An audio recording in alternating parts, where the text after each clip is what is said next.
বেদে কন্যার প্রেমে মরিয়ে উঠিল তরুণ থেকে বৃদ্ধ, কোনো মতেই পিছু ছাড়ছে না গ্রামের মরল শহর। দর্শক, বিস্তারিত জানতে চাইবো এখানকার লোকজন এবং বেদে কন্যার কাছ থেকে। তো কাকা, আচ্ছা আসলে মূলত আপনি সহ এইখানে মানে কি করতেছেন মূলত বিষয়টা? মূলত বিষয় মনে করেন এই এলাকার আমি ধনাঢ্য ব্যক্তি।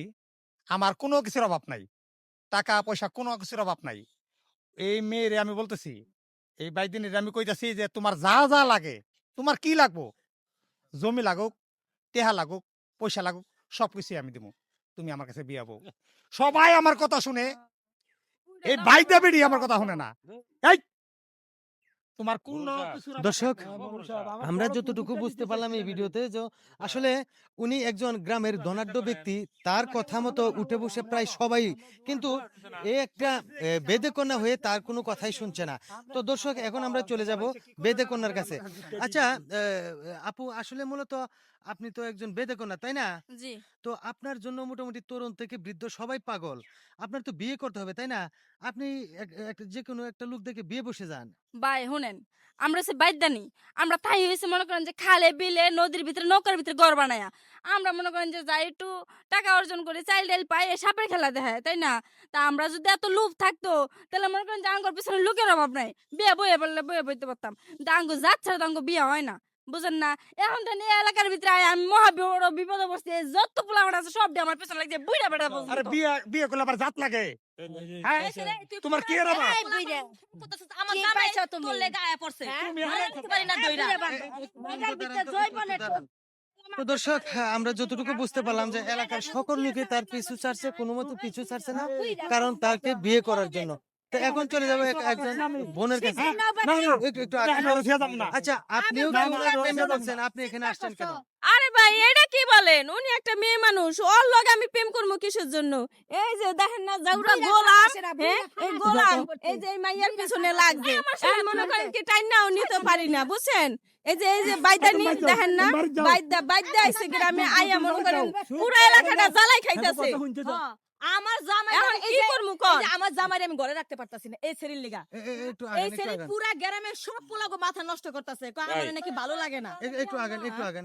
আচ্ছা ভাই, আপনি আপনার স্ত্রী থাকতে এরকম একটা মেয়ের পিছন লাগছেন কারণ কি? ভাই প্রেম যে কখন উতলায় পড়ে এটা তো আর বলা মুশকিল।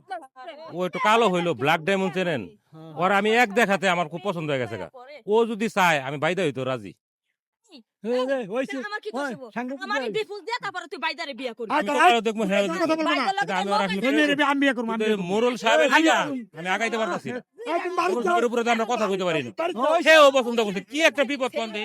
জামাই মাথা নষ্ট না না না না। তো দর্শক, এখানে মোটামুটি একটা বিশৃঙ্খলার সৃষ্টি হয়ে যাচ্ছে যে কে কখন কাকে বিয়ে করবে, এরকম একটা পরিস্থিতি হয়ে গেল। তো এখন চলে যাবো একজন ভাইয়ের কাছে। আচ্ছা ভাই, জি আপনি এখানে কিসের জন্য আসছেন? ভাই, আমি আছি একরে কিছু এই যে অভিনয় দেখিচ্ছেন, একরে অভিনয় দেখতে যাচ্ছি। এই যে বাইদের মেয়েটা দেখিচ্ছেন, এই কিছুদিন হলে আমাদের এই গ্রামত আসছে। আসার পর এই যে এই মুরব্বীর বেটা, এই বেটা কয় বিয়ে করব। এই যে এই মুরব্বীর কিন্তু আছে, চাচি আছে।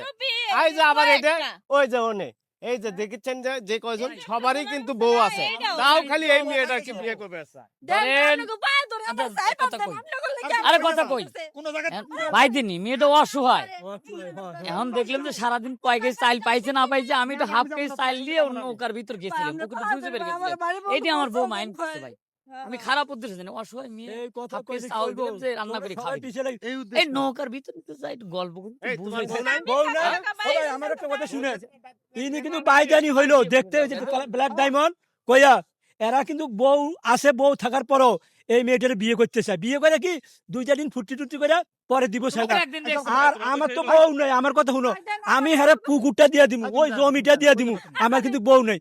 আমার দিলে হ্যারে আমাকে জাস্তের মধ্যে আনমু, হ্যাঁ বাইদানি কাজ করা লাগবো না, হ্যারে রাজরানীর মতো রাখমু। তো দর্শক দেখুন, এমন একটা অবস্থা হয়েছে যে পুকুর জমি সবকিছু দেয়া হলো, বাইদা মেয়েকে বিয়ে করবে, এ হলো তাদের মতামত।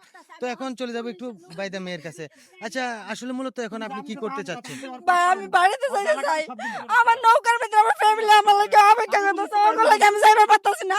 এই বেটারা আমার নামে গুজব চলাইতেছে, কেবল আমার নৌকায় ঢুকাইছে, আমার নামে বদনাম করে ওরা বিয়ে করতেছে আমারে, আমি এটা থাকবো এই না। দেশত বসবাস করি। দর্শক, আমাদের এই ভিডিওটা তৈরি করার কারণ ছিল যে আসলে কিছু কিছু পরিস্থিতি এরকম হয় যে কোনো একটা মেয়ে যদি মানে ভালো লেগে যায়, প্রায় সবাই কিন্তু পাগল হয়ে যায় তাকে বিয়ে করার জন্য, আর সেটা কিন্তু স্ত্রী থাকার পরেও। কিন্তু এই ভুলটা কেউ করবে না যে স্ত্রী থাকার পরেও কারোর সাথে প্রেম করা, পরকীয়া করা বা কাউকে বিয়ে করা, এসব থেকে অবশ্যই বিরত থাকবেন, যত সুন্দরী হোক না কেন। কারণ একটি সংসার, সোনার সংসার কেউ কখনো ভাঙতে চায় না। তো আপনারাও চেষ্টা করবেন একটি সংসার